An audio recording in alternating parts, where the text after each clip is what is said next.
दिंगत शर्मा जी। राधे राधे। महाराज जी, आत्मा का स्वरूप क्या है? क्या आत्मा स्वतंत्र है ईश्वर का स्वरूप, और ईश्वर स्वतंत्र है? हाँ, आत्मा परम स्वतंत्र है। आत्मा एक है, बहुत रूपों में वो भास रही है। जैसे 1 करोड़ घड़े रख दिए जाएं और उसमें सूर्य का प्रतिबिंब पड़े तो सूर्य 1 करोड़ नहीं हो गए, सूर्य एक ही है। घड़ों के हिसाब से वो छोटा बड़ा उसमें भास रहा है। ऐसे ही आत्म तत्व एक है। ये सब घड़े हैं जड़ चैतन्य। एको ब्रह्म द्वितीयो नास्ति। आत्म तत्व एक है। अनेकता की भासता जो है, इसी अनेकता को जो है मिटा दे, वही महात्मा है, वही विद्वान है, वही ज्ञानी है। जो ये मिथ्या भ्रम हो गया नानात्व में, ये नानात्व का भ्रम मिट जाए तो अनुभव हो जाए कि आत्मा एक है। एको ब्रह्म द्वितीयो नास्ति। दूसरा क्या इसमें प्रश्न है? आत्मा स्वतंत्र है क्या? हाँ, परम स्वतंत्र, परम स्वतंत्र। ईश्वर वही ईश्वर है, वही आत्मा है। जो आत्मा और परमात्मा में भेद मानता है वह अज्ञानी है, वह अज्ञानी है। वही एक है। मत्ता परतरम नान्यत किंचिदस्ति धनंजय। मेरे सिवा दूसरा कोई नहीं, भगवान श्री कृष्ण कह रहे हैं। उन्हीं को ज्ञानी जन ब्रह्म कहते हैं, योगी जन परमेश्वर परमात्मा कहते हैं, भक्त जन भगवान कहते हैं, प्रेमी जन लाडिले कहते हैं। वो एक ही है, दो नहीं है। एक होते हुए एको हम बहुत श्यामा, मैं एक बहुत रूपों में हो जाऊँ, वही खेल रहा है, दूसरा नहीं है। वो परम स्वतंत्र है। उसको कोई शासन में, सब उसके शासन में है। उसको सब उसके शासन में है। सब क्या है? माया। माया क्या है? भ्रम। वो अपने आप में अपना शासन करता है, अपने आप में अपने आप से खेलता है और अपने आप से अपने आप का विनाश कर लेता है। समझ रहे? बहुत विचित्र खेल है। इसको जो जान गया, कोई आश्चर्य इसमें सुनता है, कोई आश्चर्य में देखता है, कोई आश्चर्य में अनुभव करता है। अनुभव कर लिया तो मुक्त हो गया, अनुभव नहीं किया तो खूब ज्ञान बोल लो और खूब ज्ञान सुन लो और पचड़े में फंसे रहोगे माया के ही। ये बड़ा विचित्र खेल है माया का। ऐसा हो सकता है कि आत्मा का ज्ञान है पर बोध नहीं है। हो सकता है भक्ति का प्रवचन हो रहा है लेकिन भगवान से प्रेम नहीं है। ये आंतरिक बात है। हो सकता है तुम प्रवचन न कर पाते हो लेकिन तुम्हें आत्मबोध हो, तुम्हें आत्म प्रेम हो। ये मतलब ये ऐसी अकस कहानी है कि समझने में भी नहीं आती।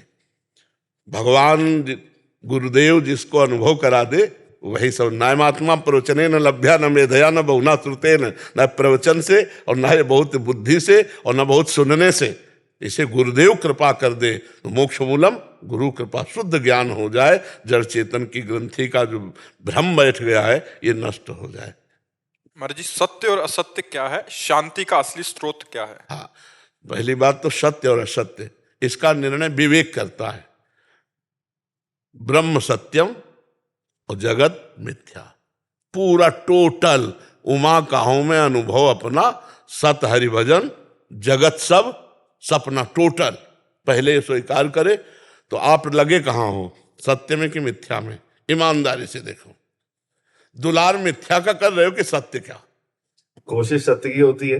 हाँ। लेकिन सत्य क्या है वो पता होगा तो उस तरफ जाएंगे। नहीं पता तो गुरु है, सबको पता है।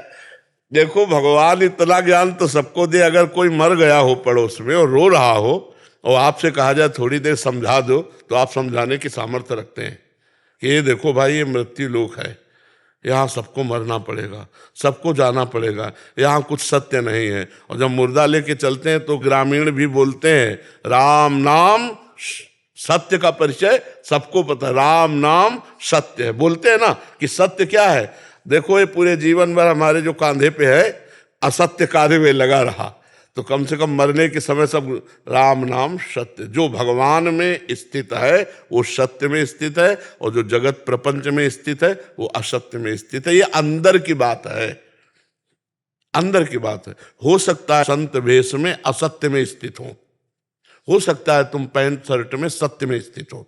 इसका भेद नहीं जाना जा सकता। इसे तो केवल गुरु भगवान जानते और भगवान जानते हैं। समझ रहे हो? सत्य और असत्य का निर्णय विवेक से होता है, और विवेक जब जागृत होगा वो सत्संग से होगा। बिन सत्संग विवेक न होई और राम कृपा बिन सुलभ न सोई। तो विवेक इतना प्रवीण होता है कि तत्काल सत्य का अनुभव और असत का त्याग कराता है। तो सत्य का कभी अभाव नहीं है, कहीं भी अभाव नहीं है, और असत की कहीं सत्ता नहीं है। ना सत्य विद्यते भाव, ना भाव विद्यते सत्ता। अब आप विचार करके देखो, जब आप भोजन करते हो, जब आप पानी पीते हो, जब आप भोग भोगते हो, जब आप नाना प्रकार के व्यवहार करते हो, तो आप उसे नाटक रूप में करते हो या सत्य रूप में? उस समय सत्य लगता है। बस यही यही अज्ञान की स्थिति है, यही अज्ञान की स्थिति है। और ज्ञानी वही है, वो वैसे ही व्यवहार करेगा, लेकिन जैसे रोल में, स्वांग में वो 4 घंटे के लिए राजा रानी बने, पीछे पैसा लिए, न रानी से मतलब न राजा से मतलब, समझ रहे ना? वैसे ही यहाँ हमारा व्यवहार है, पति पुत्र परिवार नाता सब ऐसे, लेकिन वो एक स्वांग है, वो अपने को जानता है कि मैं यहाँ न पुरुष हूँ न स्त्री हूँ, मैं परब्रह्म परमात्मा स्वरूप हूँ। और वो कहता नहीं है, व्यवहार वो ऐसे ही करता दिखाई देगा अज्ञानी जैसा, लेकिन स्थिति उसकी परमात्मा में रहती है। ये सत्य है जी। शांति का असली स्रोत क्या है? श्रद्धावान लभते ज्ञानम, बहुत ध्यान से सुनना, श्रद्धावान लभते ज्ञानम तत्परा सहितेन्द्रिया ज्ञानम लब्ध्वा पराम शांति मचरेणाधिगच्छति। जो श्रद्धावान पुरुष संत महात्माओं का सत्संग करता है, शास्त्र स्वाध्याय करता है, उसे जो ज्ञान प्राप्त होता है, उस ज्ञान से वो अपने इंद्रिय और मन का संयम करता है, और इंद्रिय मन का संयम करके जब आत्मबोध रूपी ज्ञान प्राप्त होता है तो परम शांति प्राप्त हो जाती है। दूसरे शब्दों में, भोगों का त्याग करने से शांति होती है। त्यागात शांति अनंतरम। जो भोग का त्यागी है, तो आप देखो, अपने को मन समझाता भोग भोग ले तो शांति मिल जाएगी, समझाता है ना? ईमानदारी से देख लो, जब जिस भोग की इच्छा जागृत होती है तो मन कहता है इस भोग को भोग ले तो यार शांति मिल जाएगी, झंझट खत्म होगी। लेकिन झंझट खत्म नहीं होती, झंझट और बढ़ जाती है। त्यागात शांति अंतरम, भगवान कह रहे हैं, त्यागात शांति अंतरम। तो शांति की स्थिति आत्मबोध में है, विषयों के त्याग में है। सत्य वस्तु परमात्मा है, संपूर्ण परमात्मा का भाव हो जाए तो ये जगत भी सर्वम खलमिदम ब्रह्म है, नहीं तो ये मिथ्या मानो पहले और ब्रह्म में सत्य स्थिति जागृत करो। आत्मा परम स्वतंत्र है, वो सबका परम प्रकाशक है, उसका कोई प्रकाशक नहीं, वो सबका आधार है, उसका कोई आधार नहीं, वो स्वयं में है, समझ रहे हो? और वही वो आप हैं। बस इतनी बात समझ जाए तो जीवन मुक्त हो गया। वो क्या बहुत है कठिन, कहना सरल है, कात कठिन, समझत कठिन और साधन कठिन, विवेक बहुत कठिन मार्ग है। ऐसे कह देना बहुत, शरीर में पीड़ा हो फिर मैं ब्रह्म हूं, समझो। अब ज्ञान का प्रयोग जब अपने ऊपर विपत्ति आवे, शरीर पर नाना प्रकार के कष्ट आवे, फिर भी मुस्कुराहट सुरक्षित रहे तो ज्ञान सुरक्षित है। नहीं तो चाहे जितना कि मैं शरीर नहीं हूं और आपको रिपोर्ट दी जाए कि कैंसर आखिरी स्टेज पे है, फिर आपकी फोटो खींची जाए सारा ज्ञान एक कोने में बह जाएगा, नहीं बह जाएगा? हाँ, उसे कहते हैं वाचिक ज्ञान। अगर शुद्ध बोध है तो उस समय में आप स्थिति में रहेंगे। इसको जाना तो था ही, एक निमित्त बनना है, चला जाएगा। ये चला जाएगा, मैं तो अविनाशी हूं, मृत्यु भी मेरा क्या बिगाड़ सकती है। ज्ञान का मतलब ये है, अच्छा खाने को मिल रहा, पहनने को मिल रहा है तो मैं ब्रह्म हूं कह लो और जब प्रतिकूलताओं की मार आवे उस समय बोलो कि मैं ब्रह्म हूं, तब बात समझ में आएगी। जीव और जगत में क्या संबंध है महाराज जी? भ्रम, भ्रम का संबंध है।